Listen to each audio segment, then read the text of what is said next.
So, I want to talk about a very sensitive but also important topic for both sperm donors and recipients, and that topic is how much can, should, or could a sperm donor charge for a sperm donation or for everything that goes with it. Now, why is this topic so sensitive? I absolutely understand why it is because, on the one side, you have the donors who might do this for a living, who put time, effort, and energy into being donors. A lot of the work that we as donors, at least the really good donors in the Sperm Donor Association, do is not recognized or seen by recipients because it's background work.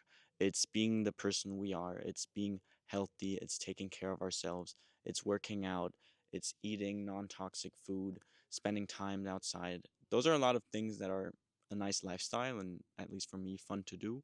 But at the same time, those are also things, and we also put a lot of restrictions on ourselves that we maybe wouldn't do if we weren't donors. So I think on the other side, though, recipients, they might feel like someone is trying to take advantage of the situation, that they really want a child right now, and they find a good option, and then they might be feeling like that option is trying to take advantage of that and wants to charge more than what they are worth, than their value.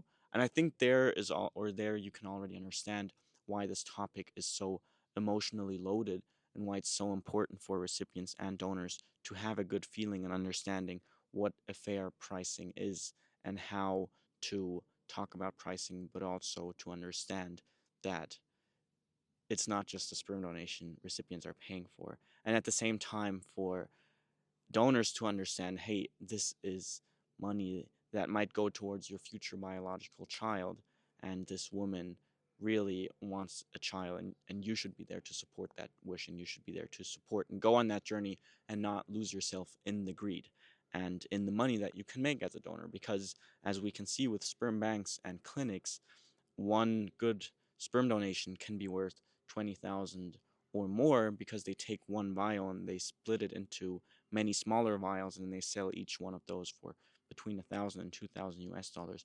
I also have been offered 20,000 for a donation before to a recipient in a wealthier area who was also interested in her child receiving the passports and really saw the value of me as an open known donor versus what you get when you choose a donor from a bank who cost you 1,000, 2,000, $3,000, but you don't know who this is. You don't get any personality. You don't have anyone who is open to helping the child in the future, being there, being available if the child has any questions, connecting to the half siblings. I mean, you might have seen my other videos. I talk about it a lot. I could talk about it for hours, but there's no comparison to be made between sperm donors and clinics and banks. The only reason I bring up banks and clinics is because they show and prove that there is a huge value and also a lot of money to be made for sperm donors in the fertility industry. But at the same time, again, just taking that away up front, donors, a good donor will put his greed and his wish for money, and money is a fun stem cell to have. Like, you can make anything out of money, right? If you have money, you can be healthier, you can buy land, you can do fun things, you can travel. There's so many things you can do with money. So I understand why people like money, but it's also important to remember that this should not be your main motivation as a donor. Making money should not be your main motivation as a donor. And for a lot of donors, or most actually, it's not the main motivation. So far, I haven't met anyone who said, I'm doing this in order to get rich. Because if you wanted to get rich, you would be a manager in a sperm bank, right? You would open your own sperm bank. You would be a fertility doctor. You would do some other work, but not be a donor. Because I think there are definitely better ways to make more money in a shorter period of time, even though I will say that the job as a donor is a very special, intriguing, healthy, and fun job to do. Right. So to me, that also is a it plays a big role in why I do this with so much heart, because recipients say thanks a lot, and they're so happy when I help them, and it's so nice to see that this work really gives value, not just in the moment I'm solving the problem for recipients and helping them with their child, but also in the future, right? The value the child has with an open known donor is just kind of endless, and you wouldn't even be able to put it down on paper and say, hey, this is the value an open known donor brings, because how are you going to measure the value of a biological father? Now, before I talk too much about the philosophical aspects of this or go too deep into why I love being a donor and all that kind of stuff. I want to tell you what I have learned about pricing and what I think both donors and recipients should know. So as you go into the journey as a donor, as you think about, hey, I'm a new donor, I want to learn what this is like, I want to do donations, I want to help healthy recipients, you have three steps that you're kind of taking. The first step, as you start off, is you charge your travel expenses, and you should not be a free donor. Now, let me explain to you why you should not be a free donor. It's not about making money in that situation. It is about making sure that the people you help have the financial means to support a child. You cannot ask for their bank statement or see if they own a house, and stuff like that, or it would be kind of weird to do that. I've never asked for a bank statement or an income statement or anything like that. But from day one, I have asked recipients to cover my travel expenses, because if they can afford a couple $100s just in travel expenses every cycle, then that's already a very good sign that they can also take care of a child. If that's already too much, if they cannot afford basic expenses, travel expenses, a small donation for the donor or whatever, then that's a really, really big red flag as to, are these people in a good situation to have a child themselves. Of course, you could argue, hey, everyone who wants to have a child will eventually find a way to have a child, so you might as well help. But I also am very interested in making sure that my biological offspring and the half siblings to my own children, so my extended family, will have a really healthy and good, stable situation to grow up in. I feel a responsibility to that. So that's why I recommend new donors to charge for travel expenses, some travel time, and an amount that gives you a green flag towards the finances of the recipients. You would be amazed by how many recipients are out there, especially in sketchy groups, and if you don't have anyone to help you screen, that don't have the financial means for a child, might be looking forward to getting government support after they have the child. There are some countries in Europe that pay for you when you have a child. You get some money every month, which is, you could argue about if that's good or bad, but at the end of the day, it incentivizes people that are not in a mentally and financially good situation to have a child to move forward and choose a donor, choose a free donor because they don't have the money to afford a donor or a child, to then get the government support. So step one, you want to make sure that you have a little bit of financial filtering and screening for the recipients, and to make sure the future child is safe. Now, step two for me was to see, okay, wow, being an open and known donor, a full time donor, right? I believe that if you want to be a donor, you should do it full time, because if you do it part time, you can't be as good as if you did it full time. If you do it part time, then that means you're putting other things, you're prioritizing other things over your work as a donor, which I couldn't do because I prioritize my health and my family and my extended family. The donor conceived children are extended family to me. You could argue they feel like nieces and nephews, a biological offspring, whatever name you want to put onto them and their parents. They in some way feel like some kind of extended family to me, and also to my family. So more or less, right? That's up to the kids. I don't, it's not like they have to feel like they're part of my family, but I do feel like this is part of my work. Now, as you go into that, you go in, or I went into a rabbit hole and understood, wow, there's a lot of expenses that come with being the best possible donor out there. You want to switch all your food expenses to organic food expenses. If you eat all organic, depending on your area, that can be 1,000, maybe even $3,000 a month in food. If you eat really high quality, healthy food and get some really good natural supplements. If you have a good stack of supplements, that can be 100, 200, $300, again, depending on the area that you spend on supplements. Then you will also want to get regular tests, maybe an STD, STI test once a month to continuously prove that you're healthy. A spermiogram I get one every 2 to 4 weeks to see if my sperm quality has gone up with the recent changes in my lifestyle, has gone down. So that's another 200, 300 a month for that. Then you have unexpected travel expenses, right? You might have some unexpected luggage expenses or some parking expenses that you didn't expect, or you are in a place where you arrive too late for food from a grocery store, so you have to go to the restaurant. You have to choose a healthy restaurant, organic restaurant, a good restaurant, because you don't want to eat fast food. Um, then you want to get gym memberships wherever you travel. You have to get a new gym membership. You want to go into nature, and that's not expensive, but you still have to get there. You still have to travel there. Um, and you get a genetic carrier testing, which is a one-time expense, but that's also between 500 and 1,500 US dollars. And you want to get some support, maybe a virtual assistant. A lot of the donors in the Sperm Donor Association work with assistants that help putting their name out there, that help with the personal brand, that help do some sort of screening and filtering of the recipients that takes them first. Because if you have 10, 20, 30 requests a day, you can't go through all of them and talk to 30 people every day. That would take up your whole day. You would have no more time to spend on your health and on your own family, on your personal life, and that kind of stuff. So at that point, I realized, okay, I can't just charge as much as my travel expenses and for my time. I have to be able to make a living off of being an open and known donor. I was not forced to do it, but I felt like it was fair for the recipients to do their part, just like I'm doing my part on my end.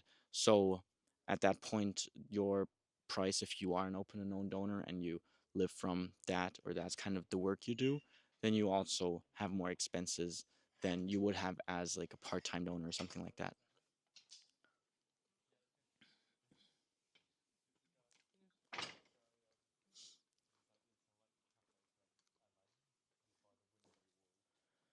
Now, the third step is where it starts to be interesting.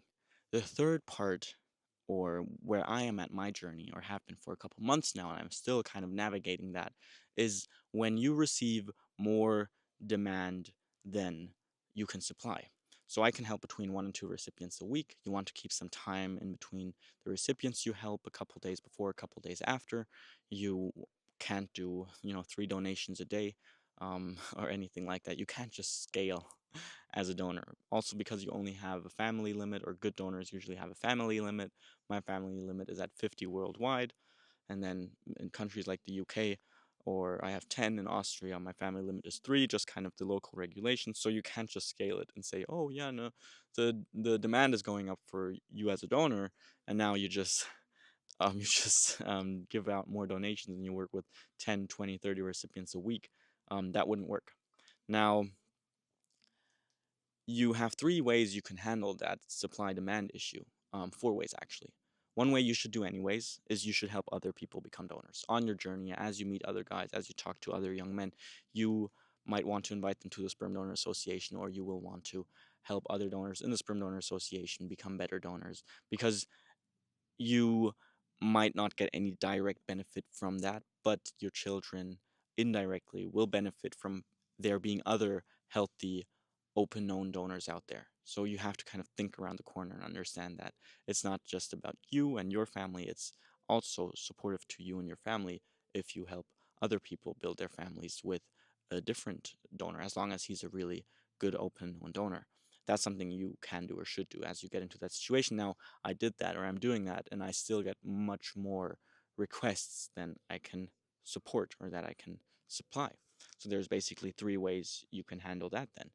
The first way is you do a lottery system. First come, first serve, which in some part I do, right? If I already work with a recipient, I try not to change any of the pricing. I try to work with them until we're successful. Because you already have the personal bond, you have the personal connection, you have the trust. You want to help that person because that person might feel a little bit like a friend. You're on this mission, on this journey together. You don't want to let that person down. I don't want to let any of my recipients down. I always try to find solutions and ways I can continue to support them. That might mean more traveling on their end. That's also a big reason why I'm going to Miami, because Miami is kind of the center of where most demand is.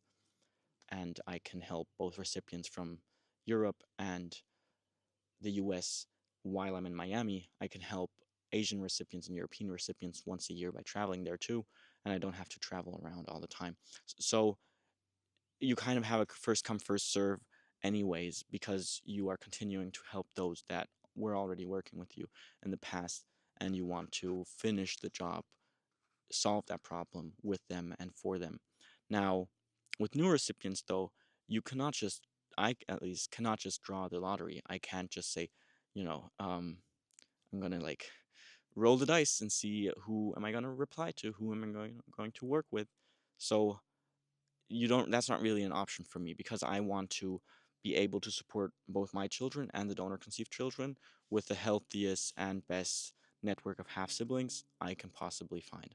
Now, that means filtering the recipients very well because if you want to make sure that your kids get healthy and great half siblings, a lot of it will come from their mothers, right? A lot of it will come from the mothers or their parents. You know, sometimes there's fertility issues in a father, or there's a trans man involved. So you want to screen those recipients instead of giving out a lottery system. At least me, who puts his health and his family first, I know that I can't help everyone directly. I can lead by example, and I can support people indirectly. I can connect other people if I can't help, but I won't be in a situation to help everyone. So who am I going to prefer? Who am I going to work with?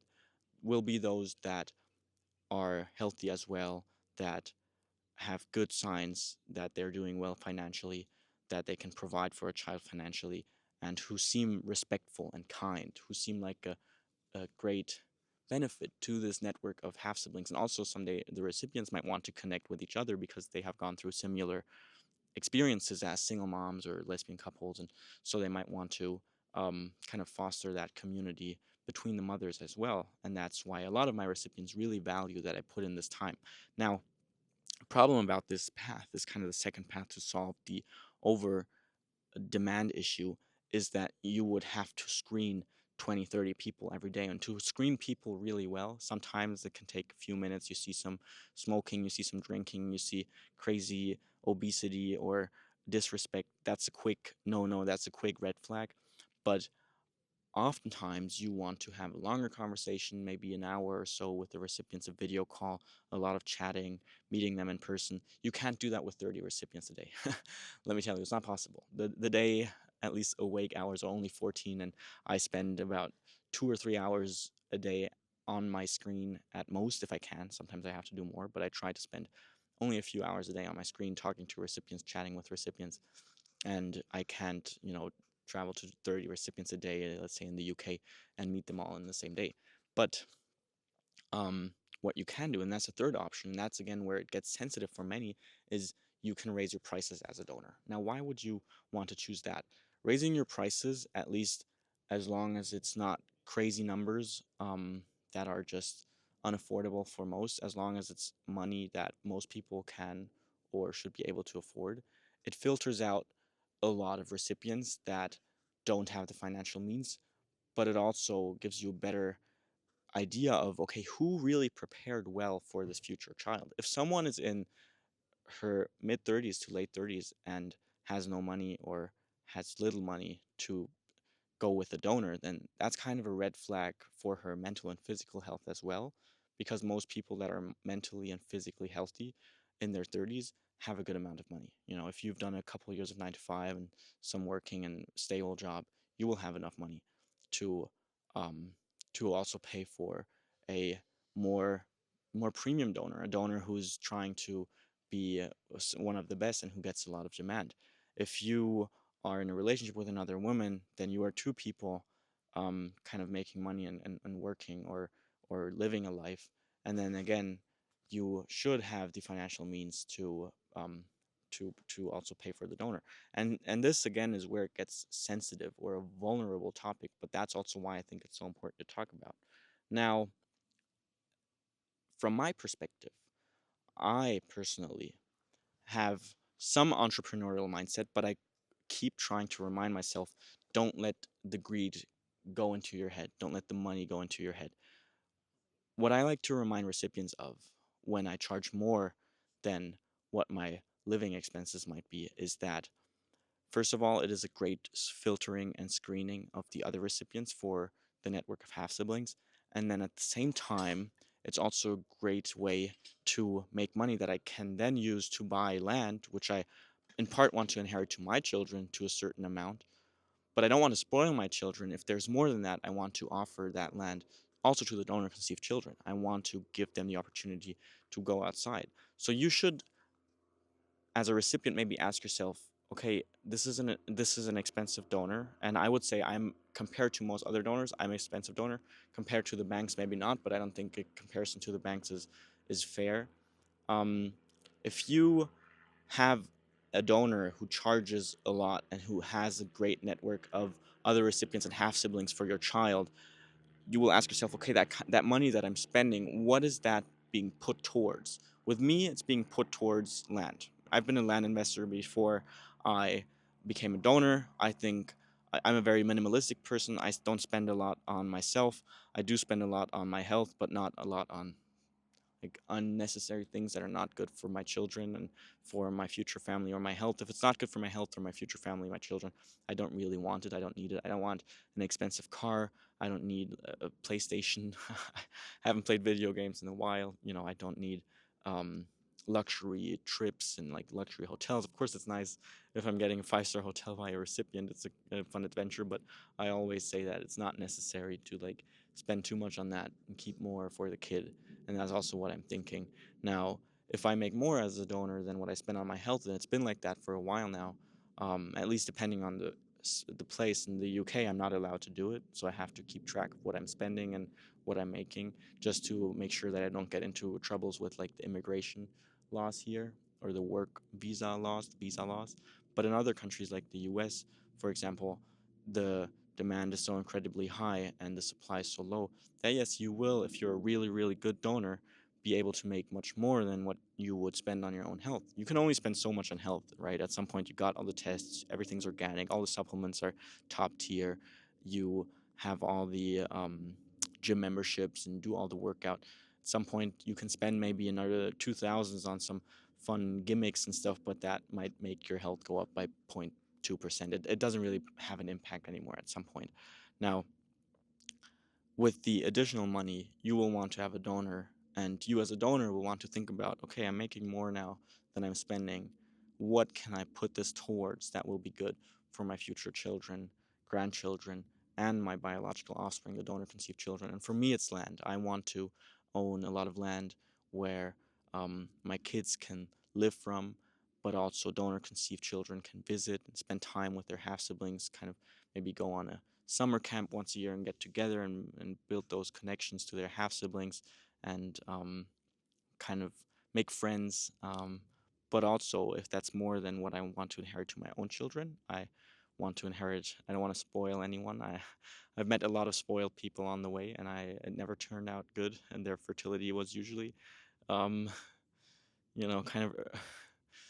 Yeah, there was a lot of alcohol and drugs for people that were spoiled, and what I've seen, what I've learned, and usually these people didn't take care so much of life because everything was gifted for them and nothing was worked for. But I don't want to judge anyone. It's just my personal experience and a reason why I don't want to inherit millions and millions to my children. I just want to give them so much that they need as like a security, safety net that they can like fall onto, get some rent or some value, even if it's like farming their own food and getting their own food from nature, something like that. I would like for my own children, and everything that goes above that, I want to split between the donor conceived children, which might seem crazy, because usually a donor wouldn't say something or do something like that. But again, I'm an open, known donor. I'm open to supporting. I'm open to helping, and I think every person needs and deserves land, their own land. I think it's a cheat code that people can just own land and inherit it through generations and generations. I'm not a big fan of it on the one side, but on the other side, I see the benefits of owning raw land with low property taxes. I'm a Georgist, so I think property taxes should be higher, income tax should be lower. So you should make more from the work you do, but less with the things that are nature or you were just gifted by your great great great great great grandparents. At some point it just gets kind of weird and unhealthy for humans and communities and societies. But again, I think I want to offer that to my future children, which is why I then, of course, as I get more sup- demand than I have supply that I can help, I still continue filtering, but I start raising the prices before I then filter the recipients. That's an advice I would also give to other donors. Of course, there's also free donors out there, and there's donors that might have a different opinion and don't want to inherit to their own children. Like everyone's going, don't want to inherit to donor conceived children. Everyone's going their own kind of path in this. But I as usual, want to put out as much information about myself as possible. And I just felt like this topic of money and what you can charge, what a donor should charge or could charge, is an important topic to talk about. And I hope that both recipients and donors were able to receive some value from this video. So thanks for watching this video. If you have any opinions or good ideas for the situations and steps the donor is going through, just let me know. To kind of wrap it up one more time, you don't want to be a free donor at first. You want to charge for your safety and for the child's safety. Then you want to be the best donor you can be, and you want to share that cost with your recipient, or you want your recipient to do their part, and you want to do your part in being the best donor you can be. Do the research, be healthy, take care of yourself, eat organic, no toxins. Watch my other videos if you want to know more about that. And then third, you want to think about money as an energy, as a stem cell, and not so much as something that you suck in and that you spend, but more as something you generate, you receive, and then you think about good ways how to use this money then to support your children, your family, their health, and then their future family and their fertility. And owning land or giving, passing on land is a good way to do so. There's also, of course, other ways, but it's kind of my investment of choice has always, not always, but for the last few years, my investment of choice has been land. And that's about it. That's kind of how I wanted to wrap it up. I'm excited to hear other opinions, of course. I'm still a learning donor myself. I've been born into a donor conceived family, so I've been around the donation industry for 25 years now, but I've only been a donor for a year now myself, so there's still a lot I can learn, but I hope that I could show you a bit more about this topic because I think that by now, of course, my price will most likely increase in the future because the network of half siblings and recipients is going to get better and better over time. The demand and the trust people have in me is going to go up and up. So every time the demand goes over the supply and I can't talk to and filter the recipients that want to pay the price, I have to raise the price so that I can then have more time again to, spend on filtering and screening the recipients. Um, but that's most likely going to be the continuation. That's going to continue like that into the future, at least on my journey as a sperm donor, which I at some point will have to or will retire from. I have a 50 family limit. For now, I said that I would only raise that limit if 30 or 40 families would say, please continue, we want more half siblings. Then I would continue. But if the majority said, if 30 or 40 families said, no, no, 50 is enough, no more, this is getting overwhelming for us or the children, then I, again, in both cases, have the children's wish and mindset. That's my most important. That's the most important to me. If I didn't, I would probably someday lay in bed at an old age and regret my choices. So I like to make it so that my choices serve the next generation, truly. Okay, thanks for watching. I hope you have a nice journey on your path as a donor, on your path as a recipient. And to whoever is watching this, take care of yourself and take care of your family. Everything else is less important, very much so.